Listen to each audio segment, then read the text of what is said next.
Welcome to the latest edition of the World Report. I'm Scott Crowfoot. Making America Great Again. As Walmart and Apple's manufacturing partner announced new factories and American jobs. A new report says North Korea's missile program is further advanced than once thought. Illegal immigration continues to plummet, even without a wall. And our moment in history is a major turning point in World War II that has just become a Hollywood blockbuster. But now to our top stories. The Democrats find themselves on the wrong side of Emailgate as Desi Wasserman-Schutlz technical aides are charged with bank fraud, sending $300,000 to Pakistan, and caught trying to flee the country. But first, the continued healthcare debacle. Maury, we've talked about this on the last show. I don't know why they continue to try and drum this thing up. It's like trying to revive a dead horse. They voted for 50-50 with Pence breaking the vote to just have debate. They couldn't even get enough people to just debate this.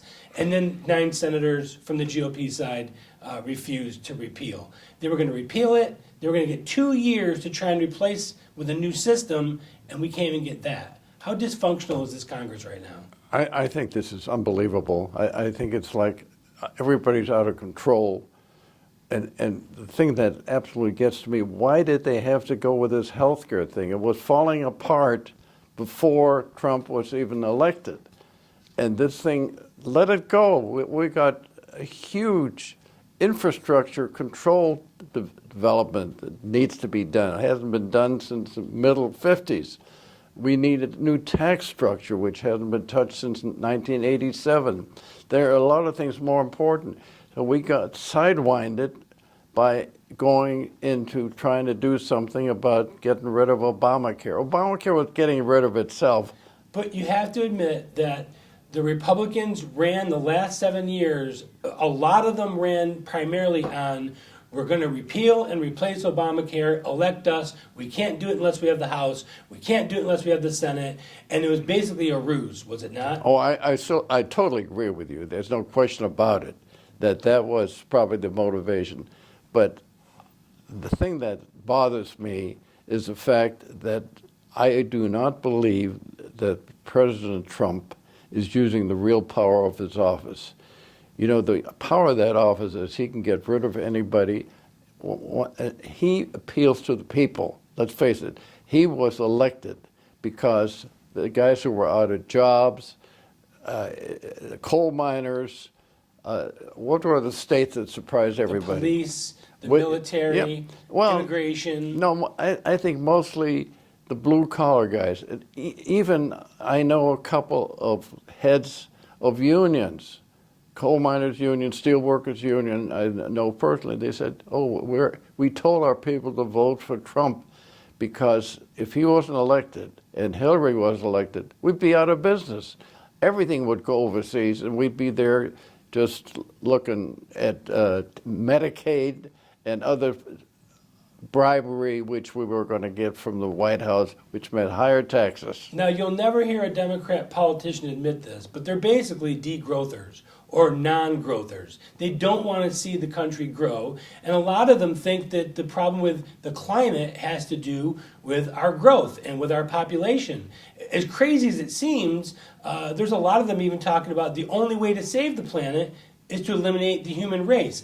It's the most ridiculous thing I've ever heard in my life. Well, first of all, I think these guys are hypocrites. They don't believe that. They can't be that stupid. You know, the Earth has been around for 4.5 billion years. It's going to be around until the sun finally goes out of business in 6 billion years from now. This whole thing, the EPA became like an American Gestapo. They could go anywhere and shut it down. It wasn't only the Keystone Pipeline. That wasn't that important. It was the fact that they were keeping a development from happening. They didn't care that we were losing jobs. You know, I go back. Again, it goes back to the non-growth policy of the Democrat. They don't want to see us. They're happy with us being at 1%. You say non-growth. I say the anti-growth policy. They're going against growth. They feel they're going to do better if people are out on. They want to go back to 1932. Well, And a lot of them do believe that America needs to be knocked down. I know Obama thought this. He even said it. America needs to be knocked down a couple pegs. There is no exceptional nations. We need to even out the field with everybody. You know what absolutely astounds me, you don't have to be a Rhodes Scholar to figure out that the greatness of America is the fact that the rest of the world looked up to us for leadership and dignity, and we were the ones paying all the bills. The United Nations wouldn't exist if the United States decided they were not going to pay the bill. NATO wouldn't exist. Yep. The World Bank wouldn't exist. The International Monetary Fund wouldn't. You know, these are facts. We have everybody else that we'll pay someday, but in the meantime, the United States will take care of it. You know, the thing that we tend to forget, we're getting very short-term in our thinking. I see less and less people who understand even recent history. And the fact is that not too many years ago, we were the ones that rebuilt the rest of the world. You know, that brings up one little thing I've been meaning to talk about. It's kind of interesting. You know, George C. Marshall, who was really the chairman of the Joint Chiefs of Staff after his Second War. He was a five-star guy, and then he became, he tried to solve the problem between Chiang Kai-shek and Mao Zedong in China, and he kind of got a black eye because he made there was no way that was going to be resolved. That was two guys ready to kill each other. And anyway, the point I'm getting at is when he came back in 1948, when Truman was running for re-election, he decided, George Marshall came in and says, I'm going to resign as Secretary of State. And why was he going to resign? Because he thought if Israel becomes a state, then all hell would break loose. It did to a certain extent, but he thought there was going to be a war that the United States would be sucked into. So as he left the office, Harry Truman, who, and by the way, is now looked at as one of our great presidents, said, well, I'm sorry to hear you're going to do that, but that means I can't make a decision I want to make. He said, what's that? You know, that plan to redevelop Europe was going to be called the Marshall Plan. He said, why would you do that? Well, you were the Secretary of State. You certainly would be in charge of it and so on.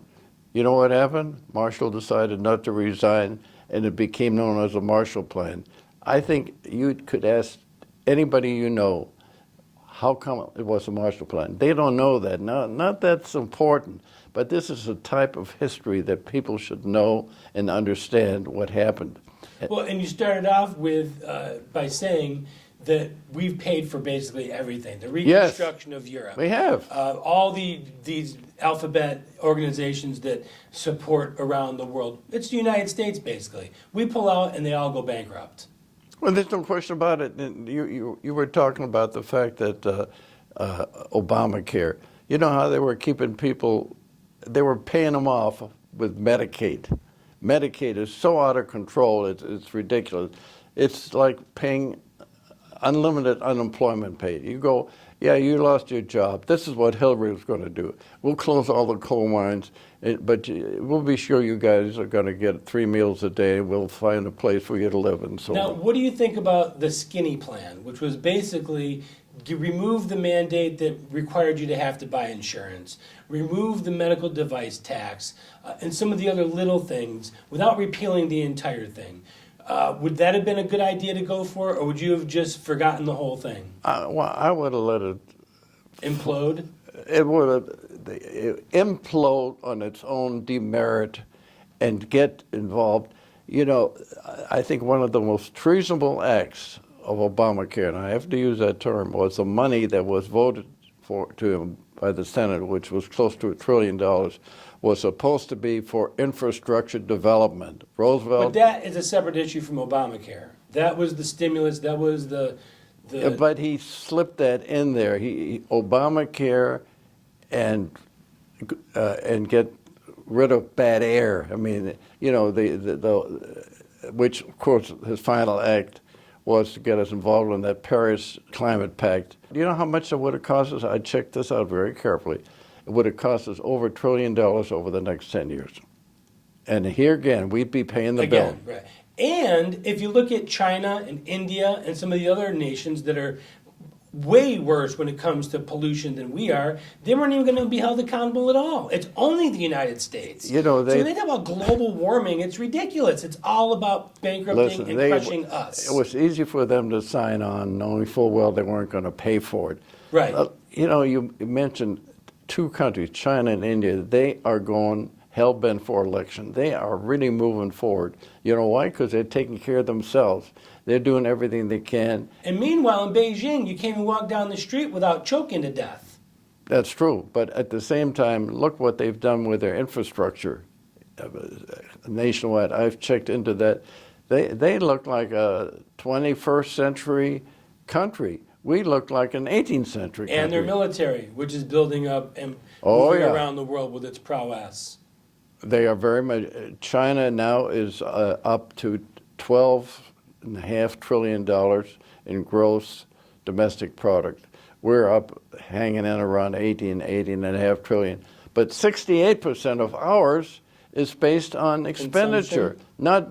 It doesn't help the unemployed in this country. It doesn't help college graduates get jobs.